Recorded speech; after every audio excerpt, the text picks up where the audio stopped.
মাইলস্টোনে গিয়ে তোপের মুখে উপদেষ্টা আসিফ নজরুল, ভুয়া ভুয়া স্লোগান।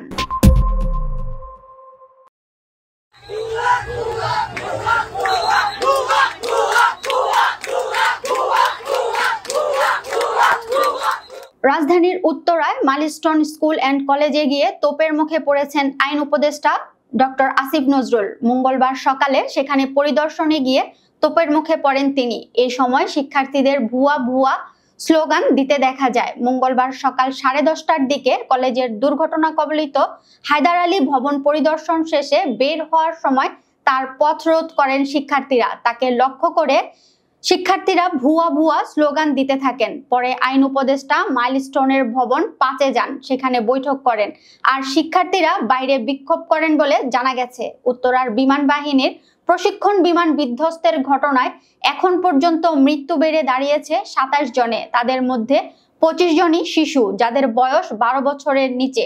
দুর্ঘটনায় আহত হয়ে বিভিন্ন হাসপাতালে চিকিৎসাধীন আরো 78 জন।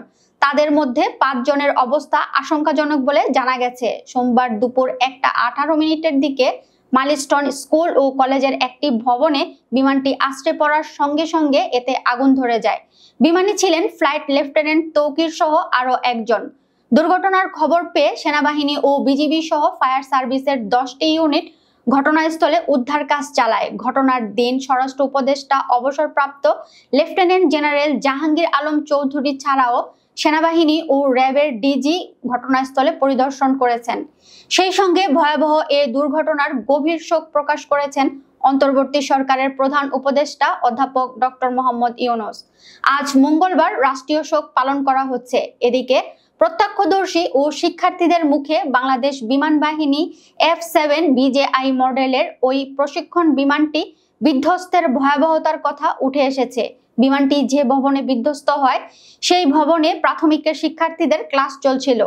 বিমান বিধ্বস্তের ঘটনার একজন প্রত্যক্ষদর্শী গণমাধ্যমকে জানান, বিমানটি মাঠের সামনে দিয়ে আসার পরপর পিছন থেকে ভবনে ঢুকে যায়।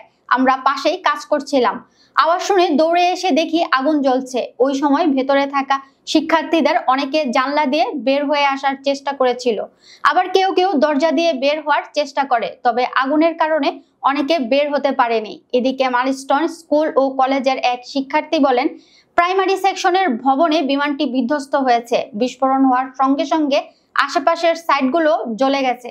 অনেক প্রাইমারি স্টুডেন্ট পুড়ে গেছে। যেখানে বিমানটি বিধ্বস্ত হয়েছে সেটিতে মূলত প্রাইমারির ক্লাস হতো, সেখানে প্রাথমিকের শিক্ষার্থীরাই বেশি। 1 থেকে 5-6 পর্যন্ত শিক্ষার্থীদের সেখানে ক্লাস হতো। কান্নাভেজা কণ্ঠে এক শিক্ষার্থী বলেন, ছুটির সময় ছিল, কিছু বাচ্চা গেটের সামনেই ছিল, তারা জানতোই না চোখের পলকে হয়ে গেছে।